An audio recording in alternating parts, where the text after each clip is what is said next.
안녕하세요. 조은찬 전도사입니다. 오늘 함께 보실 큐티 본문은 시편 78편 36절에서 72절까지의 말씀입니다. 그 가운데 65절에서 72절을 제가 읽어드리겠습니다.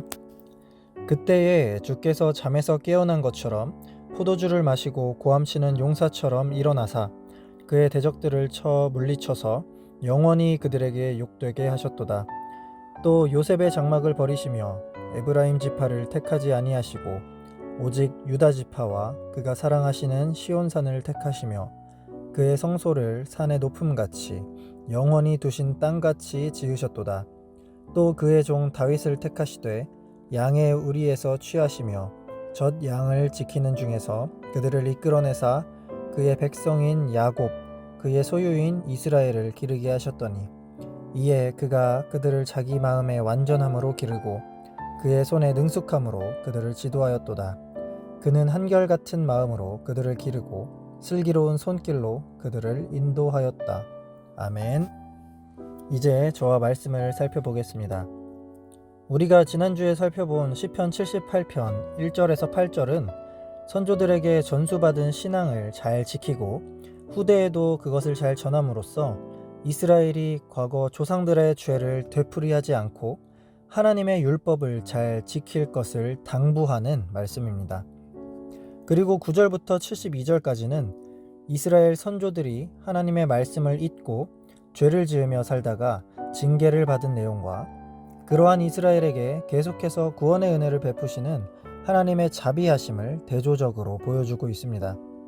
이를 통해 시인은 이것을 읽는 이스라엘 백성들이 과거의 조상들의 잘못을 답습하지 않고 온전히 하나님의 말씀을 지키며 하나님의 백성답게 살기를 기원하고 있습니다. 우리가 이스라엘의 역사를 쓱 살펴보면 하나님의 백성이라는 이름이 무색할 정도로 이스라엘은 정말 많은 환난과 고초를 겪었습니다. 그러다 보니 어떤 사람들은 자기 백성을 힘들게 내버려둔 하나님이 진짜 신이 맞는지 의문을 던지기도 합니다. 실제로 오늘날에도 성실하게 열심히 살아온 사람들이 다른 사람의 잘못으로 피해를 보거나 불의의 사고를 당하는 일을 보면 많은 사람들이 하나님은 없다라고 단언하는 모습을 쉽게 볼 수 있습니다. 그런데 문제는 이러한 생각들이 교회 안까지 들어와 신앙의 뿌리를 깊게 박지 않은 연약한 신자들의 생각을 뒤흔들기도 한다는 것입니다. 왜 신자의 삶에 고난이 찾아오는가? 왜 나는 하나님을 잘 믿는데 하나님은 나에게 힘든 일만 연속해서 주시는 것인가? 하나님은 정말 살아계신가?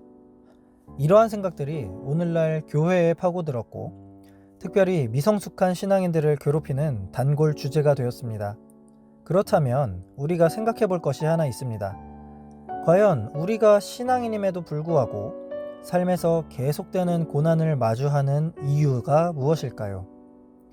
오늘 본문은 다양한 이유들 가운데서도 우리가 고난을 마주하는 근본적이며 핵심적인 이유에 대해 아주 잘 보여줍니다.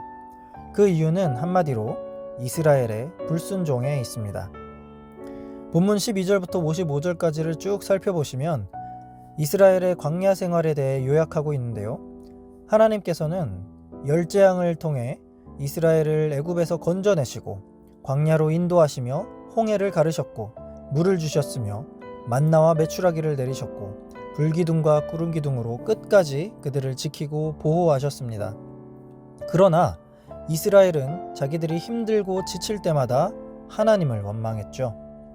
하나님은 그러한 이스라엘의 행동에 대해 17절과 18절에 평가하시기를 그들이 계속해서 하나님께 범죄하여 지존자를 배반했고 하나님을 시험했다라고 하셨습니다.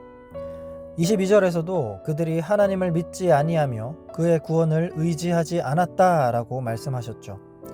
다시 말해 이스라엘은 수없이 반복되는 하나님의 구원의 은혜에도 불구하고 하나님을 믿지 않고 그분의 구원을 금세 잊은 채 끊임없이 하나님을 배신하고 범죄했습니다.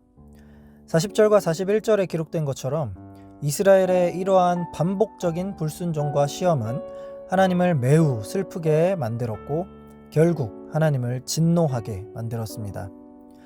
누군가는 광야가 사람이 살기 힘든 환경이니까 당연히 불평할 수 있지 않겠느냐라고 옹호할 수도 있겠지요. 그러나 이스라엘의 불순종은 약속의 땅 가나안에 들어와서도 대를 이어 계속되었습니다. 56절에서 64절을 보시면 가나안에서 풍족함을 누린 이스라엘이 하나님을 잊고 율법을 어기며 우상들을 섬기는 아주 큰 죄를 지었다는 것을 확인할 수 있습니다. 거듭되는 은혜에도 불구하고 끊임없이 반복되는 이스라엘의 이 불순종은 결국 하나님이 이스라엘을 미워하도록 만들었습니다. 진노하신 하나님은 결국 그들의 장막을 떠나셨고 이스라엘을 대적들의 손에 넘기시는 징계를 내리셨습니다. 이것이 이스라엘이 겪은 고난의 배경이었습니다. 정리하면 이스라엘이 하나님의 징계와 심판을 받게 된 가장 중요한 이유는 하나님의 구원을 잊어버리고 율법의 말씀에 불순종했기 때문입니다. 그래서 시인은 대를 이어온 이스라엘이 하나님의 구원과 또 말씀을 항상 기억하고 지키도록 하기 위해 이 시편 78편을 기록한 것입니다. 그런 의미에서 이 시편 말씀은 오늘을 살아가는 우리들에게도 하나님의 구원과 은혜를 기억할 것을 가르쳐 줍니다. 우리가 오늘을 힘겹게 살든 풍요롭게 살든 슬프게 살든 기쁘게 살든지 간에 분명한 것은 우리는 이미 예수 그리스도의 십자가와 부활을 통해 하나님의 구원을 얻은 자들임은 확실합니다. 그리고 지금도 매 순간 성령 하나님께서 나와 함께 하시며 온전히 하나님의 자녀로 살아가도록 우리의 삶을 주장하고 계십니다. 그렇다는 말은 우리도 이스라엘처럼 언제나 하나님의 구원의 은혜를 체험하며 그분의 선하신 손길 안에 오늘을 살아가고 있음을 의미합니다. 그러므로 우리는 이 변함없는 사실을 항상 기억하며 하나님께 늘 감사하는 삶을 마땅히 살아야 합니다.